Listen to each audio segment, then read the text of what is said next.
Ooh, pretty Christmas lights. Hi, my friends, call me Vilain, and I've been exploring the causes of homosexuality. And this is the last planned episode where I present what I've learned from the research that I've been reading. And this video is about epigenetics influencing sensitivity to androgen.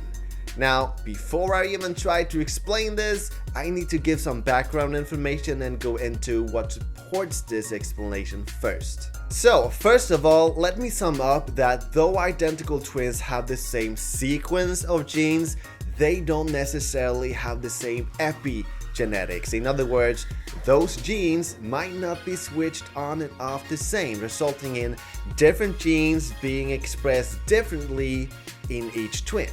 Now, epi-marks can be viewed as the actual switches, turning specific genes on and off. And second of all, to explain the rest, I need to go through the following basics as simply as I can.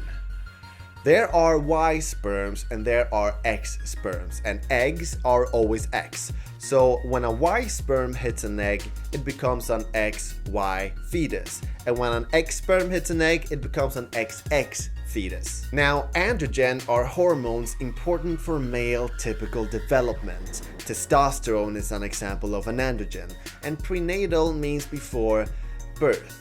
Now, this is a simplified version of the prenatal androgen paradigm. It shows how XX fetuses become female and XY fetuses become male. Now, according to this, XX fetuses most often develop ovaries, which leads to lower levels of testosterone compared to XY fetuses, resulting in the baby developing into a female. Now, thousands of experiments involving manipulation of hormones have shown that prenatal hormone environment have powerful influences on genotypical behavior and genotypical brain anatomy in a wide range of mammals. If an XY fetus gets lower levels of testosterone, it gets more female typical in genitalia, brain anatomy, and behavior. And when an XX fetus gets higher levels of testosterone, it gets more male typical traits. And there is some evidence that prenatal androgen exposure also influences sexual orientation. For example, compared to female controls, prenatally androgenized female guinea pigs, that's a mouthful, showed more mounting behavior. So, though testosterone doesn't influence sexual orientation in adults, examples like these suggest that the environment of hormones in the womb can have an effect on sexual orientation. However, this hormone exposure explanation seems to be incomplete because XY fetuses don't always have higher levels of testosterone than XX fetuses. At one point in the development, XX and XY fetuses are similar in levels of testosterone levels, and at another point, XX fetuses have even higher levels of testosterone, so there seems to be another factor than testosterone levels at play here, and that factor seems to link all the puzzle pieces together when it comes to explaining homosexuality. Research indicates that it doesn't look like this, it rather looks like this. XX fetuses most often develop ovaries, and while that does create lower levels of testosterone in average, a second factor, namely epigenetics, create a lower sensitivity to the testosterone, and this combination influences the development of the baby towards female. So even if XX fetuses have higher levels of testosterone than XY fetuses at one point, their bodies still react to those levels differently. With these things in mind, I want to add that epi-marks can sometimes carry over from parent to offspring, meaning a person can sometimes inherit which genes are switched on and off. And from all this arises the following explanation for homosexuality.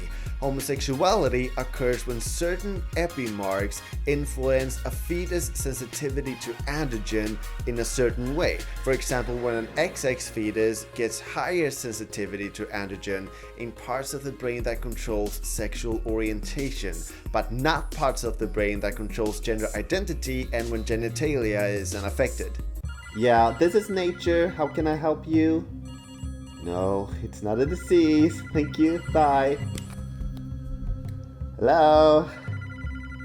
No, it doesn't mean that homosexuality is a disease. Thank you. Bye. Hello? No, just because you find an explanation doesn't mean that there's something wrong. Why would you think so? That says more about you than it says about this explanation. No, it's a feature, not a bug. Why won't you enjoy my feature? Enjoy it, damn you! Now, to those of you saying that homosexuality can be cured because epi-marks can change later in life due to environmental factors, I want to explain that there's a difference between organizational effects and activational effects.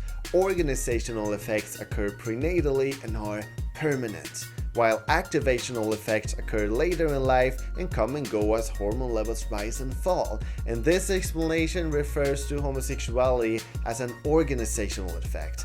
So even if the epigenetics change later in life, resulting in a different sensitivity to androgen in adulthood, it still doesn't undo the organizational effect. It doesn't undo the sexual orientation. It doesn't undo what's already done. So thank you so much for watching, and thank you for your support. I recently just got over 100 subscribers for this channel, and that is amazing. So now I'm planning on taking a little break until early next year because I want to work on becoming even better. I want to work on the feel and graphics of this channel, the way I present my sources, the way I sort my videos, just overall things behind the scenes. So I will see you next year. Thank you for watching. Bye.